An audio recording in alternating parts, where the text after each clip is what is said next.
Sebuah pesawat penuh penumpang jatuh ratusan meter di bawah laut, namun tidak ada setetes air pun yang merembes ke dalam kabin, dan untungnya orang-orang di dalamnya tidak terluka. Tapi mereka tidak tahu bahwa pesawat saat ini berada pada kedalaman 100 meter di dalam laut, dan tak lama lagi oksigen di kabin akan habis. Namun yang lebih mengerikan adalah peralatan komunikasi pesawat tidak dapat lagi menerima sinyal apapun, yang berarti mereka tidak dapat meminta pertolongan sama sekali dan hanya bisa menunggu untuk mati di ruang sempit ini. Seiring berjalannya waktu, para penumpang perlahan-lahan merasakan krisis. Ada yang menangis putus asa, ada yang pingsan karena kekurangan oksigen. Melihat situasi yang makin serius, sang kapten mengambil keputusan sebagai upaya terakhir.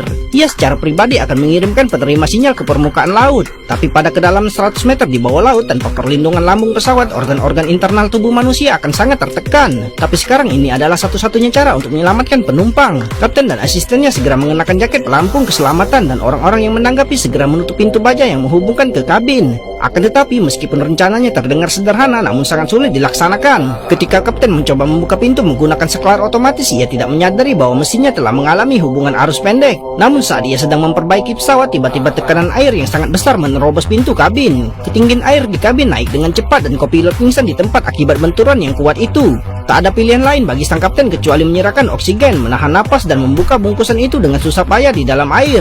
Ia membiarkan penerima sinyal naik secara bertahap seiring dengan katup udara, dan kemudian ia juga mencoba yang terbaik untuk melonjak ke atas. Akhirnya berkat keberanian dan kegigihan sang kapten, ia berhasil mencapai permukaan dari dasar laut sedalam 100 meter. Meskipun saat ini ia sudah sangat lelah secara fisik dan mental, ia tidak berani menunda sama sekali. Pada saat ini sebuah kapal perang yang sedang latihan tidak sengaja menerima sinyal mara bahaya yang tidak dikenal, sehingga ia segera mengirimkan personel untuk melakukan penyelamatan dengan menggunakan kapal.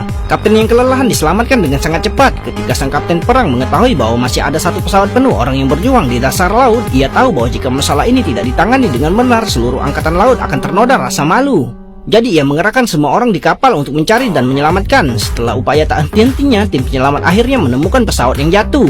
Mereka tidak percaya bahwa orang masih bisa hidup di bawah laut dalam. Akan tetapi sebelum mereka sempat melupakan rasa terkejut mereka, tim penyelamat merasakan tekanan yang amat besar. Sebab begitu lambung pesawat pecah, air laut pasti akan menyerbu ke dalam kabin dan tak seorang pun di dalamnya akan selamat. Setelah melihat tim penyelamat, para penumpang sangat gembira. Mereka pikir mereka akhirnya terselamatkan. Jadi mereka bergegas ke pintu kabin. Tapi dihadapkan dengan masalah besar ini, tim penyelamat tidak berdaya. Tak mungkin mereka harus kembali dengan tangan hampa setelah mengamati sekian lama.